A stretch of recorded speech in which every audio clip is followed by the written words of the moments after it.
ou a perigosa presença de Deus. É a temática dessa semana. Eu trouxe aqui algumas coisas para falar com vocês, mas o contexto que nós estamos, na semana passada, na semana anterior, nós estamos falando de Moisés e o encontro que ele teve com Deus, lá com a sarça ardente em Êxodo, capítulo de número 3. Moisés, ele se aproxima da presença de Deus e Deus diz para ele: Moisés, tire a sandália dos teus pés.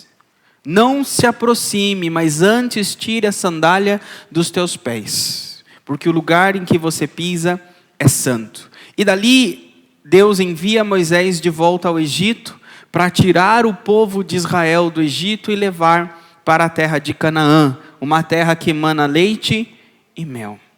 E no meio do caminho, Deus leva o povo até o Monte Sinai, o Monte Horebe, o Monte do Senhor. E ali Deus manifesta a presença dele no monte. Para Moisés, Deus manifestou na sarça. E para o povo de Israel todo, Deus manifestou no monte. E a Bíblia diz que o monte fumegava, incendiava, e o povo viu e temeu falar com Deus. E Deus fala com Moisés que Deus iria levar eles para a terra prometida. E Deus diz para Moisés, primeiro, que eles teriam tantas bênçãos enquanto Deus estava com eles. Que Deus não deixaria faltar o maná, a comida. Ou seja, enquanto eles estivessem no deserto, eles teriam provisão. Deus disse também para eles que Deus os protegeria, enviaria um anjo. Então, enquanto eles estivessem no deserto, eles teriam proteção. E Deus também prometeu a eles a terra prometida, né? Vocês viram no Gênesis as 3 promessas, os 3 P: provisão, proteção e promessa. Mas o mais importante é o P da presença de Deus. Porque não adianta ter provisão de Deus, não adianta ter proteção de Deus, ter promessa de Deus e não ter a presença de Deus. Agora, se tiver a presença de Deus, se buscar a presença de Deus, se buscar em primeiro lugar o reino de Deus, as demais coisas, e essas demais coisas é provisão, proteção e promessa. Agora, hoje vai dizer que a presença de Deus, ela é perigosa. Porque Deus disse para o povo que era um perigo Deus ir no meio deles. Por quê? Porque Deus podia consumi-los se eles não fossem obedientes. Se eles não se santificassem, a presença de Deus iria contra eles. Ou seja, aquela presença que viria para proteger, se eles fossem rebeldes e desobedientes, aquela presença agora seria contra eles. Deus deixaria de ser o amigo e agora seria o inimigo deles. E eu quero abrir uns textos com vocês. Primeiro, Êxodo 23, versículo 20 e 21. Pode colocar na Almeida Corrigida e Fiel.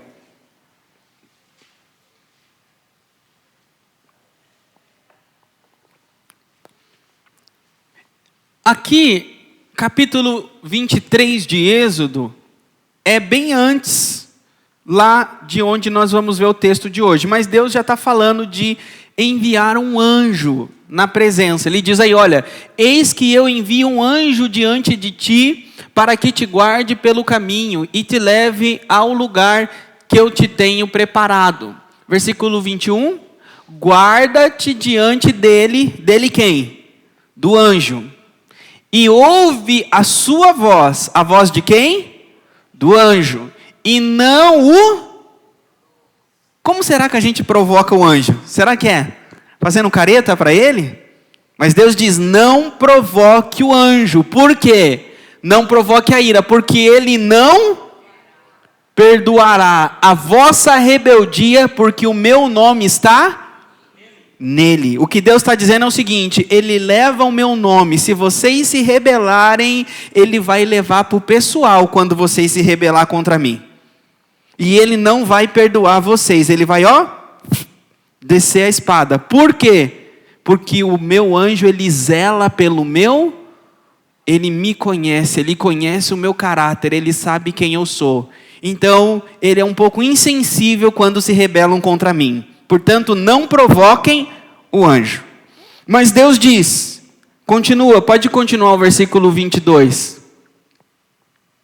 Mas se diligentemente ouvir a voz do anjo, e fizer tudo o que ele disser, que eu disser, então serei inimigo dos teus inimigos e adversário dos teus adversários. Versículo 23, porque o meu anjo irá diante de ti e te levará aos amorreus, aos heteus, aos perizeus, aos cananeus, aos heveus e jebuseus, e eu os destruirei. Deus está dizendo, se vocês obedecerem, não se rebelarem, obedecerem o que eu disser, o anjo vai adiante e eu destruirei os jebuseus, os ferezeus. Quem vai guerrear é o anjo, mas Deus diz que quem vai destruir é ele. Deus está dizendo, o anjo vai lutar na minha força, o anjo vai lutar com as minhas armas, o anjo vai lutar com o meu poder. Por isso sou eu que lutarei por vós através do meu anjo. É isso que o texto está dizendo. Só que Deus está dizendo o seguinte: o anjo vai com vocês e vocês vão ter vitória. Quem quer que um anjo vá para ter vitória? Todos nós, a princípio, queremos, mas quando sabemos que tem algo melhor que um anjo, não é? A gente quer algo melhor que o anjo. O que é melhor que o anjo? O próprio Deus. Mas Deus falou para Moisés, eu vou mandar um anjo e você vai ter tudo. Você vai ter vitória, você vai ter provisão, você vai ter proteção, mas eu não vou no meio de vocês. Então não é possível ter bênçãos materiais, é possível ter bênçãos temporais e não ter a presença de Deus. Então, o termômetro da nossa espiritualidade não é quão abençoado materialmente e temporariamente nós somos. Temporariamente é no sentido temporal. Não é porque eu troco de carro, não é porque eu não passo por luta, não passo por dificuldade, não é porque aparentemente ou humanamente tudo vai bem comigo é que eu sou abençoado. Tem pessoas que tudo vai bem e a presença de Deus não está com elas. Pode ser que até um anjo vá junto, mas o próprio Deus não está junto. Mas Moisés não queria um anjo.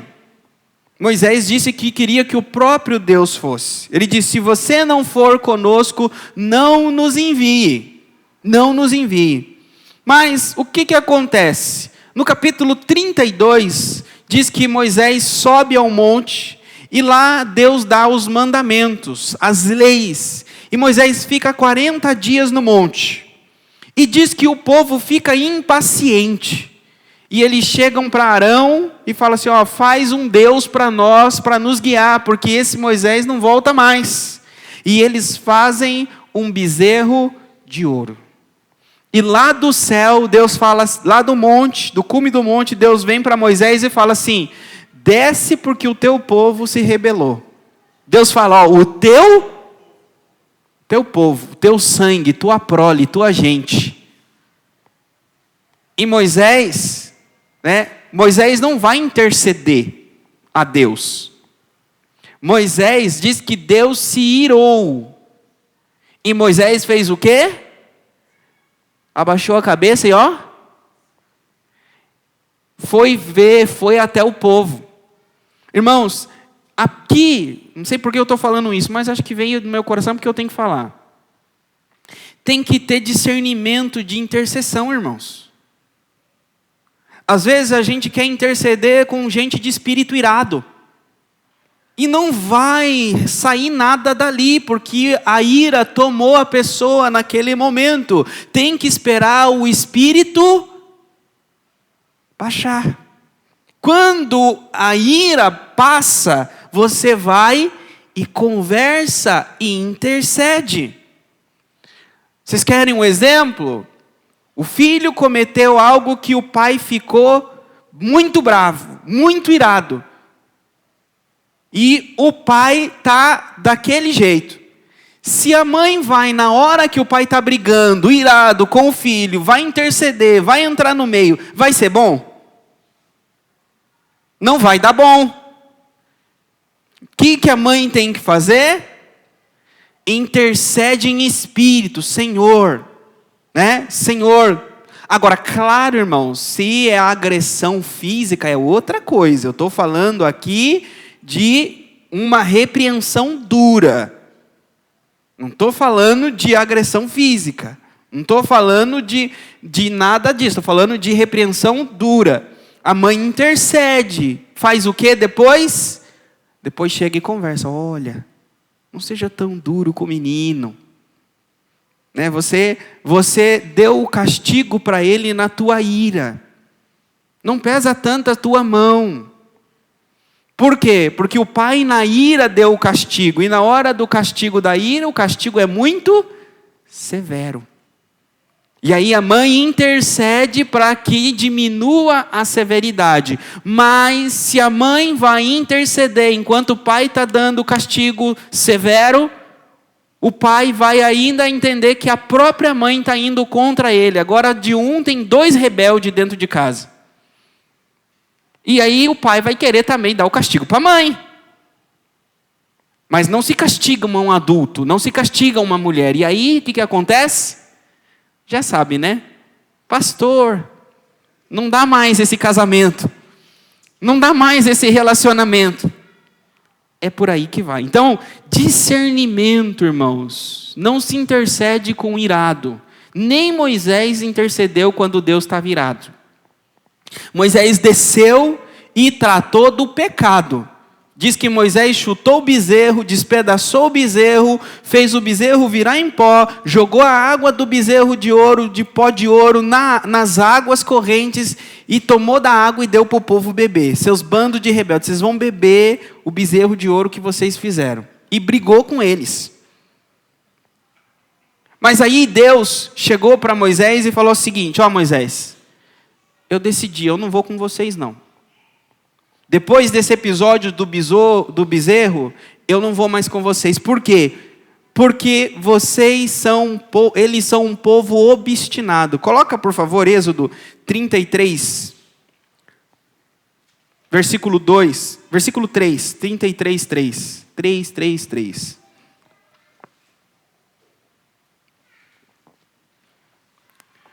Deus fala que vai levar uma terra que emana leite e mel, mas porque Ele não subirei no meio de ti. Eu não vou no meio de vocês. A minha presença não vai com vocês. Porque és povo de dura cerviz, para que não te consuma no caminho. Versículo 4. E ouvindo o povo esta má notícia, pranteou, e ninguém pôs sobre si seus...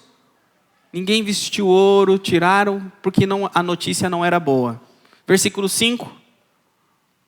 Porquanto o Senhor tinha dito a Moisés, dize aos filhos de Israel, és povo de dura cerviz, porque um momento subir no meio de ti, te consumirei. Porém agora, tira os ornamentos para que eu saiba o que hei. Deus não falou que não ia, não é? Mas falou o quê? Tira os ornamentos e eu vou ver o que eu vou fazer, não é? O pai fala assim, ó, você está de castigo, mas fica aí que eu vou ver o que eu vou fazer. Aí você fala assim, não, vou pedir para que o meu pai tenha o quê? E vocês lembram que os 3 dias que nós fizemos aqui, eu falei para ninguém vir com ouro? Olha o texto, ele fala assim, tira os ornamentos e eu vou decidir o que eu vou fazer. E aquele dia todos nós tiramos os nossos ornamentos. E vocês têm visto o que tem acontecido de lá para cá. Lembram? E aí, Deus fala então, eu não vou subir porque vocês são dura cerviz. E eu quero hoje falar sobre isso com vocês, sobre dura cerviz.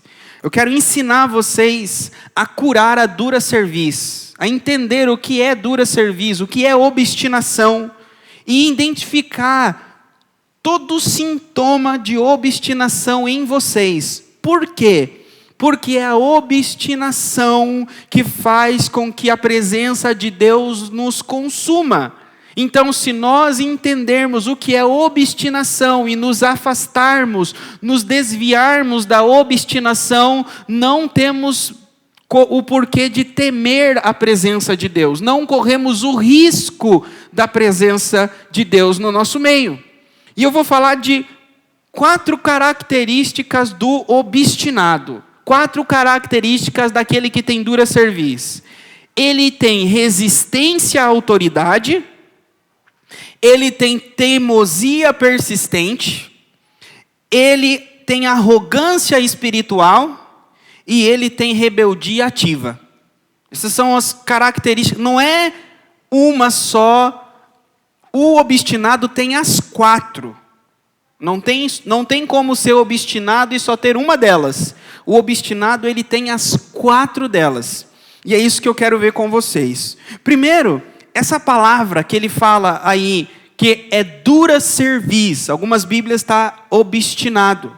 Essa palavra, ela no original hebraico é keshe orf.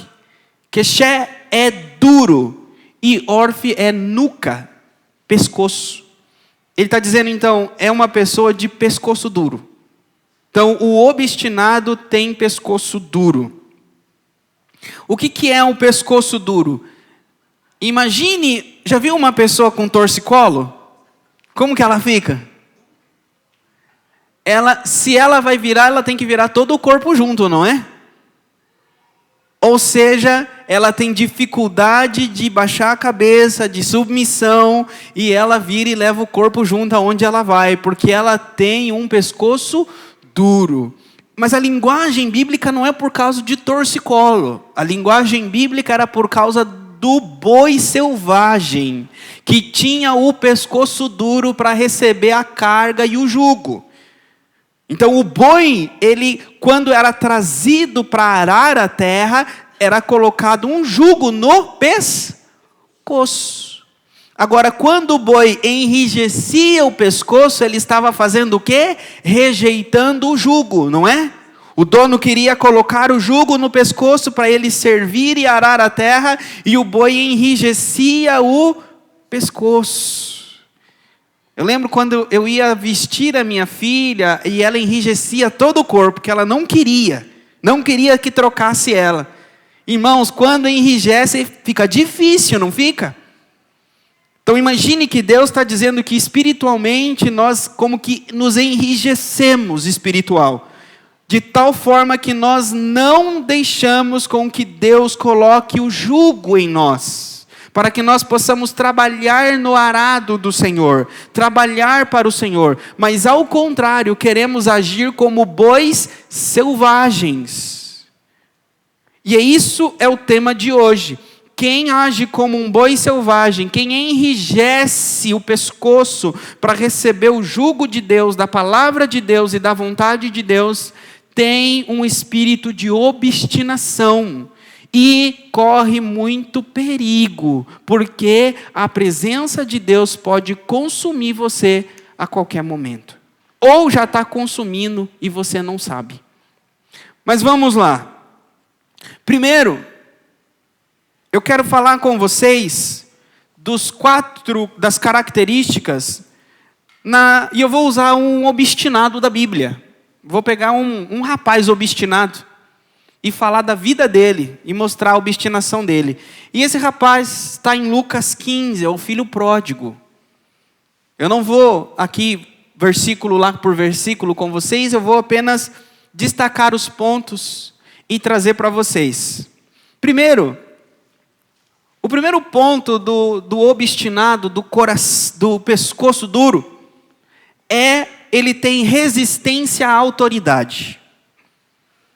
Ele tem resistência à autoridade. O filho pródigo, a autoridade dele era o pai dele. A autoridade do filho pródigo era o irmão mais velho, que era o primogênito. Então, ele estava dentro da fazenda, ele estava dentro das posses do pai.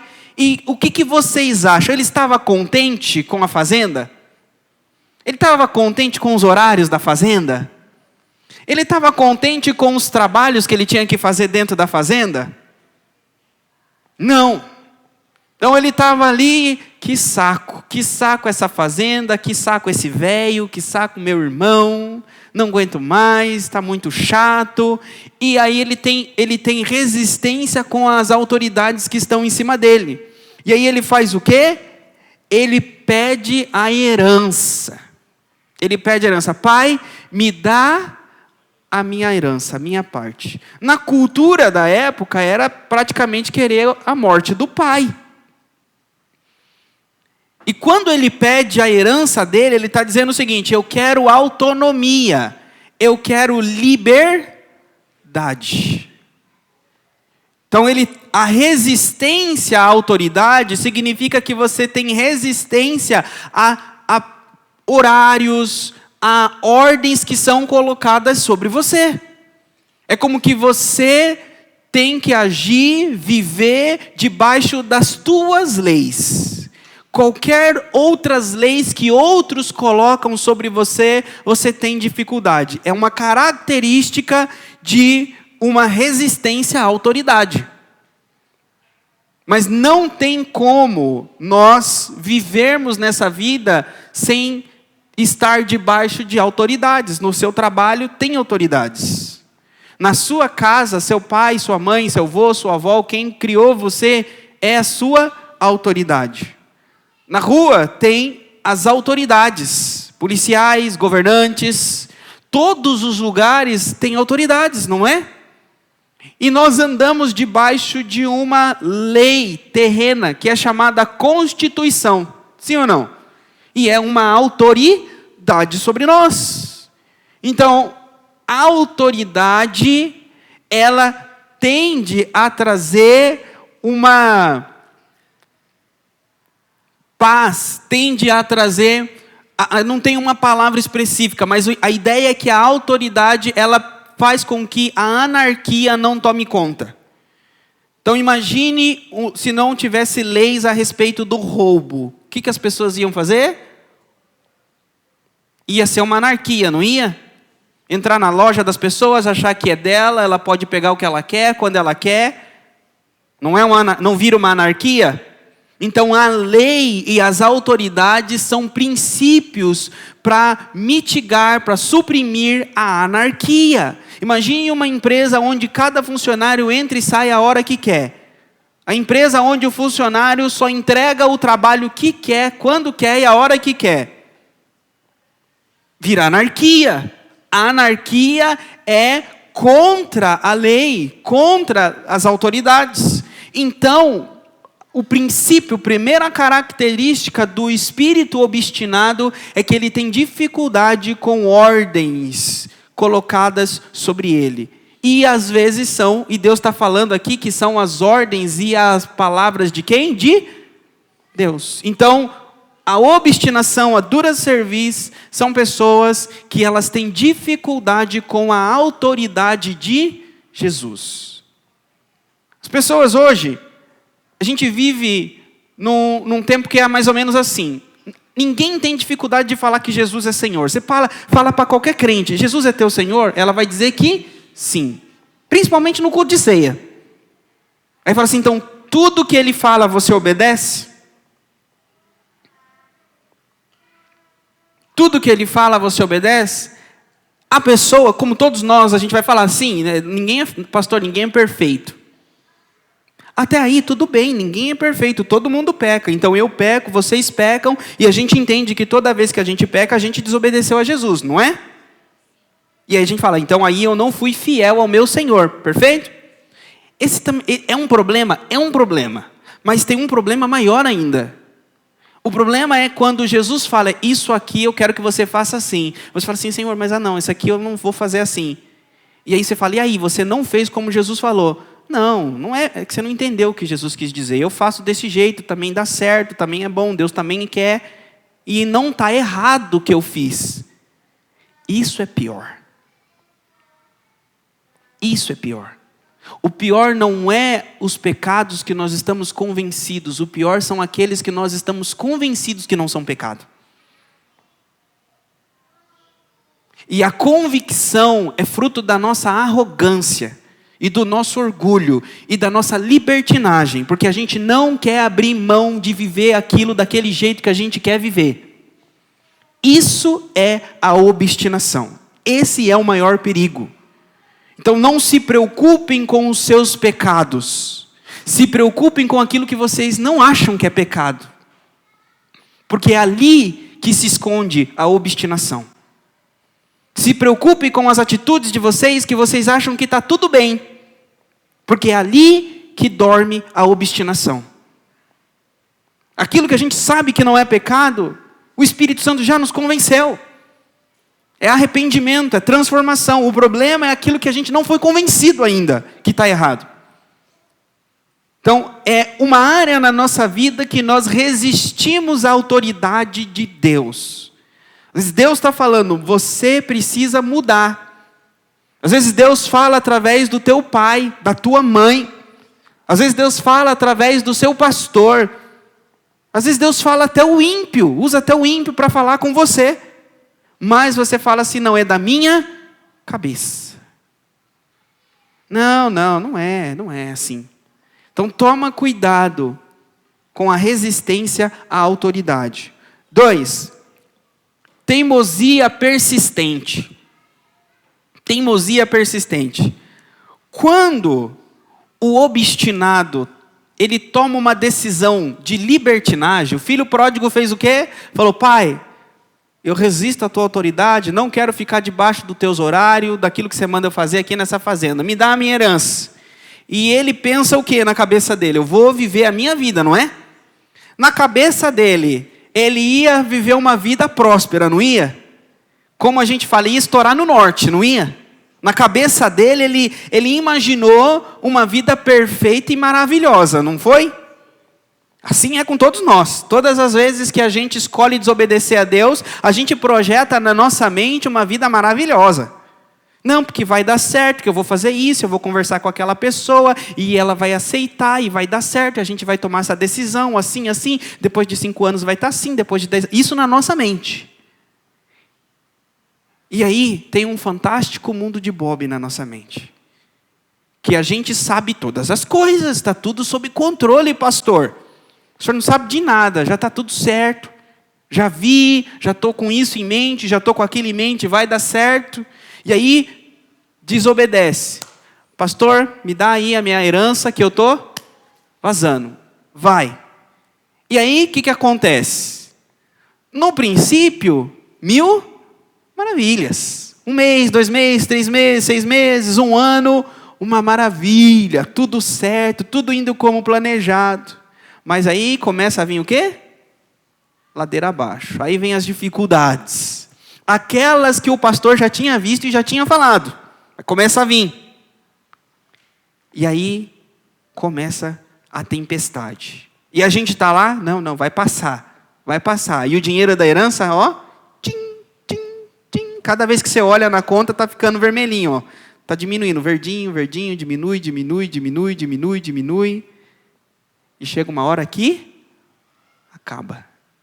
Só que aí lá você fala o seguinte, eu já vim longe demais. Eu tenho que fazer dar certo. Aí você teima. Você teima no sofrimento. Nós teimamos no erro. Por quê? Porque eu tomei a decisão de desobedecer uma autoridade. Porque eu achei que o que eu queria para a minha vida, eu tinha o controle, eu era inteligente, eu era o sabichão e a sabichona. Agora que as coisas estão indo mal a pior para mim, se eu voltar, eu estou dando o braço a torcer que a outra pessoa estava certa. E aí persiste na teimosia. Vocês conseguem ver que ela é ladeira abaixo? Vocês conseguem entender que esse espírito de obstinação vira uma bola de neve e vai te arrastar cada vez mais para baixo? Porque uma corrente maligna e satânica prende na outra, que prende na outra e que prende na outra e te amarra de todos os lados. Se não for Deus entrar na vida da pessoa, ela não sai dessa prisão de obstinação. Ela não sai. Então a teimosia tá sangrando e continua. Está perdendo a saúde, perdendo dinheiro, perdendo a casa, perdendo a família, perdendo a paz e continua. A gente tem que parar e prestar atenção. Se eu não estou bem, se eu não estou vivendo a paz de Cristo, que excede todo entendimento, seja no meu relacionamento, na minha vida financeira, na minha família, na minha saúde, não tem algo de errado comigo? Será que eu não estou indo para o caminho da obstinação? E eu estou tendo dificuldade de voltar, porque eu me prendi nisso.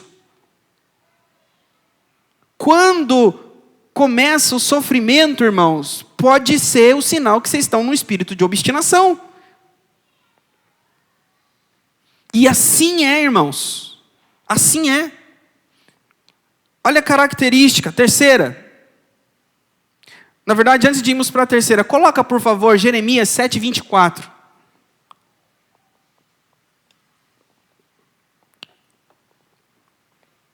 Porquanto, mas não ouviram nem inclinaram os seus ouvidos, mas andaram nos próprios conselhos, no propósito do seu coração malvado. Essa palavra malvado no original aí é duro, coração duro. E andaram e não para diante. Imagine, irmãos, olha o que a Bíblia está dizendo. Você seguiu a sua persistência na teimosia. Primeiro desobedeceu uma autoridade espiritual. Achou que a sua escolha é melhor, que o seu jeito é melhor, que o seu momento é melhor. E você foi. E aí começou a andar. E as coisas começaram a degringolar. Emocionalmente, fisicamente, relacionalmente. Está um terror a tua vida. Não estou dizendo às vezes tudo, às vezes é uma área dessa. E aí a Bíblia diz aí o quê? Você escolheu o seu próprio caminho, os seus próprios conselhos. O que é o próprio conselho? Conselho, imagine, tem um rei com uma mesa de conselheiro. O rei fala assim, eu quero contar ao povo. Vem um conselheiro e fala, não rei, não faça isso. Não rei, não faça assim. Estão dando a ele mas nós temos uma mente, uma alma que também nos dá conselho. Não, eu vou fazer, não, eu vou contar, não, porque vai dar certo, não, porque eu faço ali. E isso a gente está maquinando na nossa... E isso aqui é o que a Bíblia está dizendo, os seus próprios conselhos. Então você desobedeceu uma autoridade e seguiu naquilo que vem na tua cabeça. Eu acho, irmãos, que a Bíblia está dizendo hoje para nós, que se vocês e eu passamos lutas, dificuldades, sofrimentos, problemas na nossa vida, a gente tem que parar um pouco de se ouvir. Você tem que olhar para o espelho e falar assim, eu não te ouço mais a partir de hoje. Eu acho que você anda mentindo na minha mente. Eu acho que você anda mentindo na minha cabeça. Você está me confundindo. A partir do dia que eu comecei a dar ouvidos para você, a minha vida começou a ir de mal a pior. Ao invés de ir para frente, começou a ir. Você não é tão espertão como você sabia. Você não é tão espertona como você achava. Eu acho que eu não devo te ouvir mais. Quem tem coragem de olhar no espelho e falar isso? Mas é isso que está dizendo. Seguiu os próprios conselhos. E aí, andou para trás. Ao invés de ir para adiante, andou para trás. Aí o terceiro, arrogância espiritual. Arrogância vem de presunção. O arrogante, ele é presunçoso. O arrogante, ele é orgulhoso. Quem já viu um arrogante, um orgulhoso, que acha que faz as coisas bem, não pede ajuda para ninguém, e aí começa a fazer, e uma coisa que era para fazer, talvez em um curto período de tempo, ele demora uma longa eternidade para fazer, porque foi duro, foi orgulhoso, foi orgulhosa. Todos nós somos assim. Uns em uma área, outros em outras áreas. Mas o orgulho do pecado habita no nosso coração e a gente tende a ser presunçosos espirituais. Principalmente hoje, que você pega um celular, você entra no YouTube, você gasta 10 minutos no Google e você já acha que é pastor e pastora. Não, já sei o que fazer, já sei o que é melhor, eu sei o que a palavra está dizendo. Não, tem um outro pastor lá, eu vi o podcast. Irmãos, isso é presunção, é arrogância. Como também eu sou presunçoso e arrogante se eu falar para vocês que eu resolvo todos os problemas de vocês.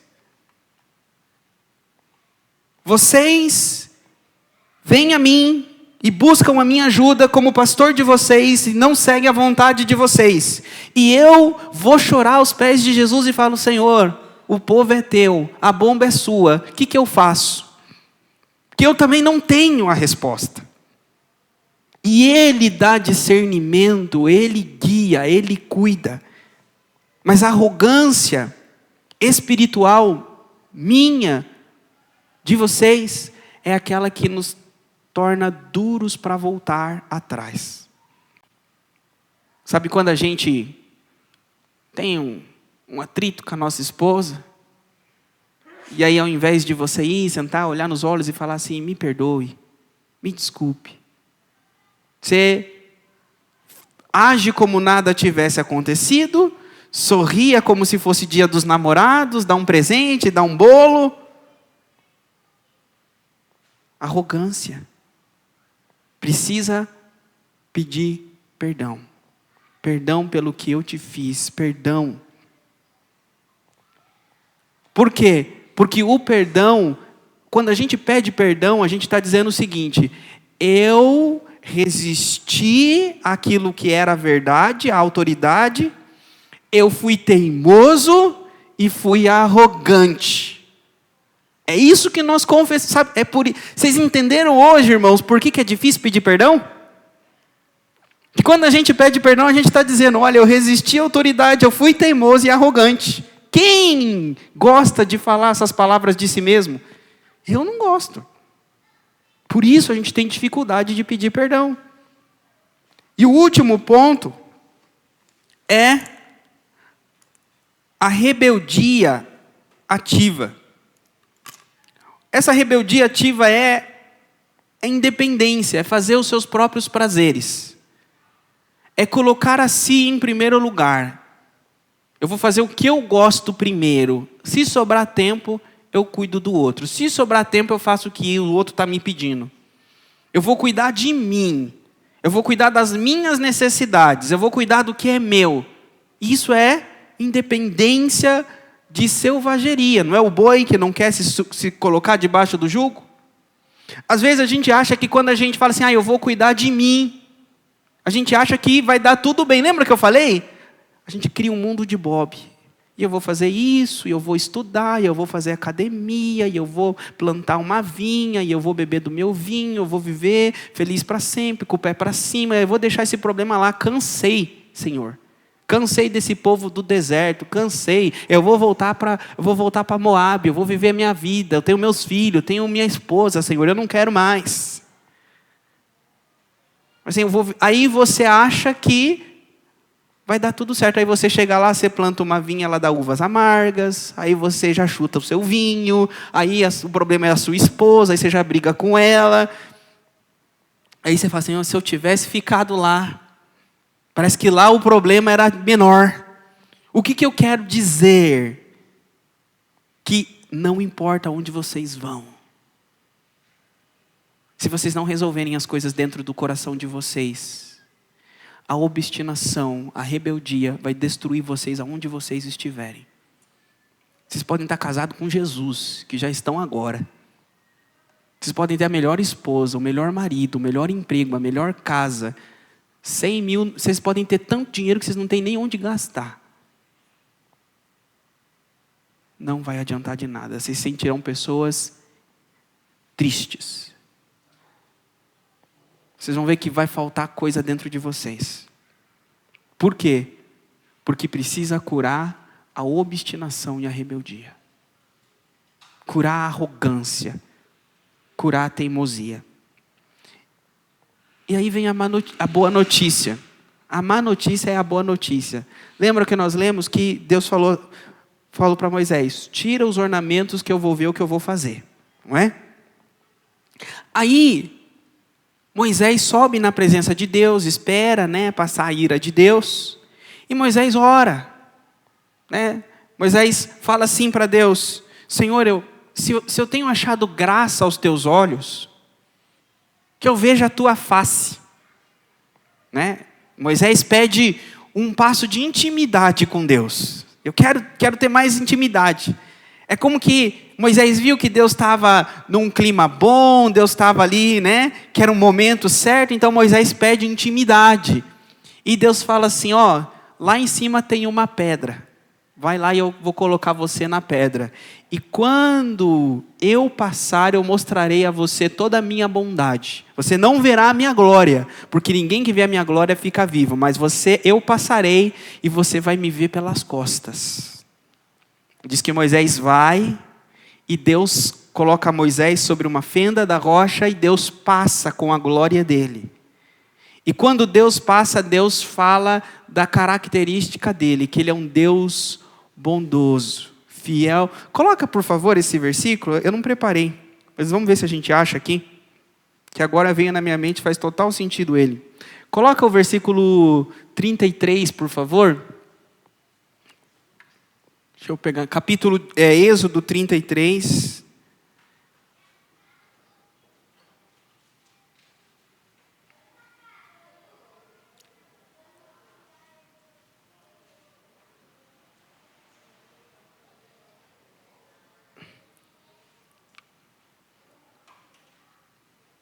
Já achei aqui, só deixa eu ver qual é o versículo. Acho que é o 18.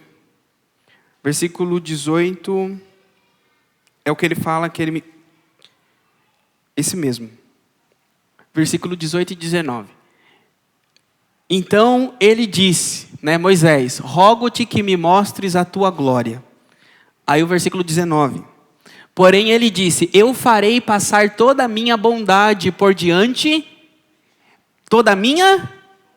Deus falou para Moisés, irmãos. Eu vou passar toda a minha, guardem bem, bondade, por diante de ti. Proclamarei o nome do Senhor diante de ti. Terei misericórdia de quem eu que tiver misericórdia e me compadecerei de quem eu me... Deus está dizendo o seguinte, eu vou passar diante de você e eu vou falar para você o meu nome, quem eu sou.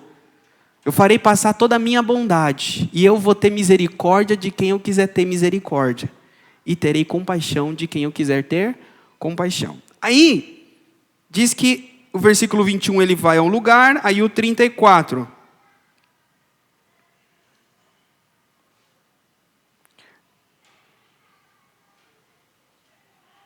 Versículo 6. Aí Deus disse que ia passar toda a bondade e ia proclamar o nome dele, lembram? Aí Deus fala assim, passando pois o Senhor perante ele, clamou, o Senhor Deus misericordioso e piedoso, tardio e grande e verdade. Aí Deus disse para Moisés, olha, o meu nome é Senhor, Senhor. Eu sou compassivo, eu demoro para ficar irado e eu tenho paciência. Pegaram? Bondade, o nome do Senhor. Aí depois que Moisés tem esse tempo ali com Deus, que Deus mostra, agora aí Moisés vai interceder naquele assunto que tinha ficado pendente entre Deus e Moisés. Como a gente fala, aquele BO que eles tiveram, Moisés achou o momento certo de falar com Deus. E Moisés foi falar com Deus. Coloca o versículo 9 do capítulo 34. Depois que Deus falou isso aí para Moisés, aí Moisés vem para Deus. Já que você falou que você é bondade, que você é misericordioso, que você demora para se irar, Senhor, se tem achado graça aos teus olhos, vá agora o Senhor no meio de nós, porque este é um povo de dura... Senhor, exatamente porque esse povo é obstinado, é o que eu preciso que o Senhor vá no nosso meio. Vocês não entenderam o mistério. Deus diz o seguinte, esse povo é um povo de dura cerviz, eu não vou no meio deles, porque se eu for, eu vou consumir. Eles têm resistência à autoridade, são teimosos, rebeldes e arrogantes, e eu vou destruí-los se eu for no meio deles. Aí Deus fala para Moisés, eu sou um Deus compassivo, misericordioso, tardio em irar-se. E Deus fala assim, Senhor, então o Senhor é a pessoa certa para ir no nosso meio. Senhor, porque esse povo é de dura cerviz. Se o Senhor não for no nosso meio, não tem esperança para nós. Então a única esperança daqueles de dura cerviz é o inimigo daqueles de dura cerviz. O único remédio que cura a obstinação e a dura cerviz é o veneno que mata aquele que tem a dura cerviz. Entenderam? E a boa notícia para vocês, dura cerviz, coloca por favor, Atos capítulo 7, versículo 51.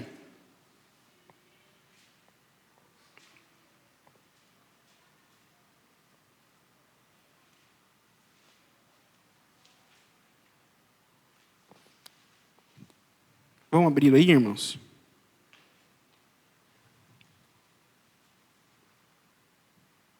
E veio um versículo aqui agora, eu quero pegar onde está.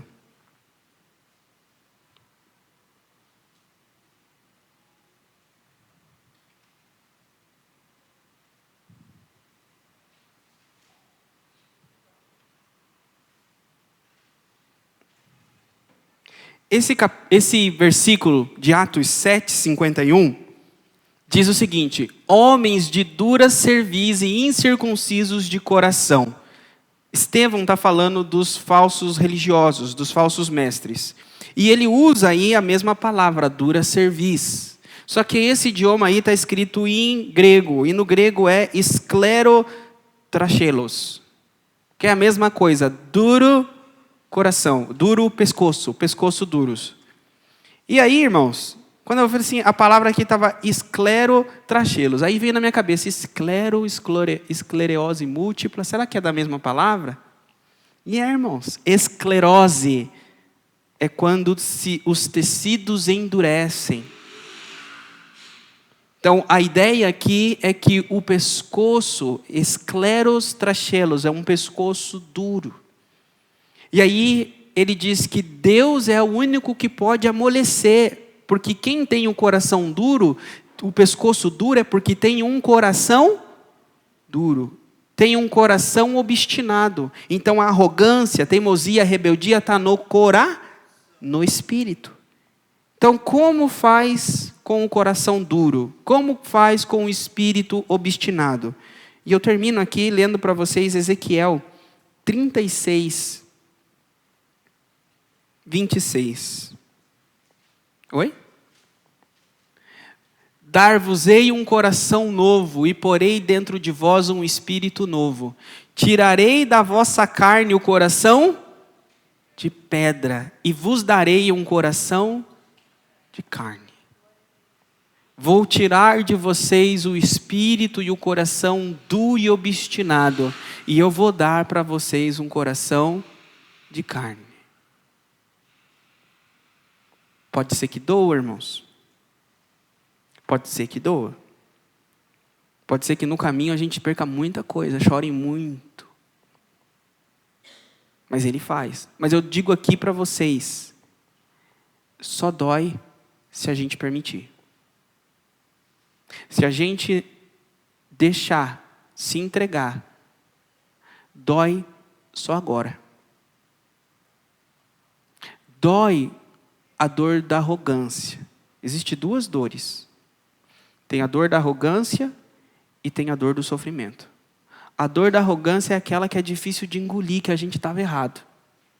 A dor da arrogância é aquela difícil de engolir, que a gente não sabe todas as coisas e a gente não tem razão. Aí dói dizer para Jesus: Senhor, muda. Essa é uma dor. E eu imploro para vocês, escolham essa. Porque se você não escolher essa, vai ter a outra dor. Porque aí ele vai trazer sofrimento, angústia, tristeza, desolação para a tua vida. Vai apertar você com a unha, até você entender que você estava errada. E aí, a dor vai prolongar. Vai prolongar. Aí, você vai achar que todo mundo é contra você. Minha casa, meu trabalho, todo lugar que eu vou só tem problema. Mas é o quê? É a unha de Jeová, que está querendo mostrar para você que é hora de você se entregar. E lembra que eu falei para vocês que é tirar o jugo? Que o boi não endurece o pescoço para receber o jugo? Em Mateus, Jesus diz o seguinte: vinde a mim, vós que estão cansados e sobrecarregados, e eu vos alivio. Tomai de mim o meu jugo, porque eu sou manso e suave. Ele está dizendo, enquanto você tem sido um jumento, um boi selvagem, você só está trazendo tristeza para você. Então venha a mim, deixa eu tirar o teu jugo pesado, e deixa eu colocar sobre você, amolece o teu coração, amolece o teu pescoço, para eu colocar o meu jugo, e você então receber a paz que eu tenho para te dar. Amém? Quem precisa, quem essa palavra entendeu, que precisa dessa promessa que foi dita aqui hoje, vem à frente, que eu quero orar com você.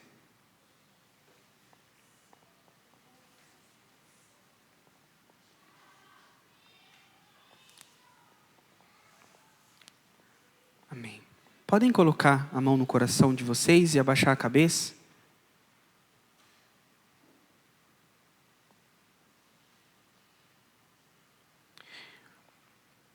Eu não sei se tem alguém, eu não sei se... Mas algo me incomoda, irmãos. É como que o Espírito Santo está falando comigo. Que eu devo chamar mais uma vez. Por quê? Porque a característica, quem está vindo aqui na frente é porque tem um espírito com tendências à obstinação e rebeldia. E a característica do coração obstinado e rebelde é achar que está tudo sob controle, que o seu conselho é melhor, que não precisa. Então, quando alguém precisa vir aqui e não vem, fica sentado, é porque já está agindo na rebeldia, então não vai melhorar nada. Se sua vida está um problema, se você está sofrendo, você está tendo dificuldade, vem na frente. Vocês querem tanto que a vida de vocês mude, melhore, então... Vem, agora é a hora, já começa aqui. Amém? Eu vou baixar a cabeça e orar. Vocês que estão na frente, coloca a mão no coração. Enquanto eu oro, se alguém quiser vir à frente, pode vir. Senhor, o Senhor tem visto, Senhor, o caminho que cada um desses que estão aqui à frente tem trilhado, tem andado. O Senhor tem visto, Senhor, o quanto, Senhor, eles têm tentado, Senhor, resolver a vida deles, resolver os problemas deles, resolver as angústias deles. Senhor, como Moisés, eu peço que o Senhor tenha misericórdia, Senhor, do teu povo. Senhor, se não for o teu Espírito, se não for Jesus no coração deles, Senhor, eles não vão conseguir, Senhor, passar por esse deserto da vida deles. Eles não vão conseguir passar, Senhor, por esse problema que eles estão. Põe a tua mão agora, Senhor. Eles estão entregando diante de ti o coração deles. Tira o jugo de pedra, coloca, Jesus, o teu jugo que é suave, teu fardo que é leve. Fala com eles o que eles precisam mudar, fala com eles o que eles precisam abandonar, fala com eles o que eles precisam te obedecer, Senhor, e endireita os pés deles, endireita o caminho deles, endireita a vida deles, Senhor. Tira todas as trevas, tira todo o problema, tira toda a angústia, tira toda a ação maligna, Senhor. toda brecha que eles têm dado, Senhor, para espírito maligno, Senhor, e os oprimirem, os maltratarem, arranca hoje, Senhor, com essa atitude do coração, Senhor, de virem aqui na frente. Eles estão dizendo: Senhor, me perdoa pela minha rebelião, me perdoa pela minha rebeldia, me perdoa pela obstinação. Se a minha desobediência tem dado brechas para o inimigo me atormentar, se a minha desobediência tem dado brechas para o inimigo me oprimir, Senhor, eu confesso o meu pecado agora, e eu peço: me perdoa, tira todo o mal, tira toda sombra maligna, tira toda ação maligna, tira toda ação maligna, Senhor, da vida deles, fecha as brechas, transforma, restaura a mente, a alma, o espírito, o coração, e em nome de Jesus, Senhor, todas as portas que estão fechadas vão se abrir, todo mal, Senhor, é repreendido, Senhor, e tudo aquilo, Senhor, que estava parado, tudo aquilo, Senhor, que estava preso, tudo aquilo, Senhor, que não ia para frente, hoje, em nome de Jesus, eu abro os caminhos, eu abro as portas, porque se humilhou, porque se buscou a presença do Senhor, o Senhor volta para vocês a face dele nesta noite, em nome de Jesus, aleluia, amém.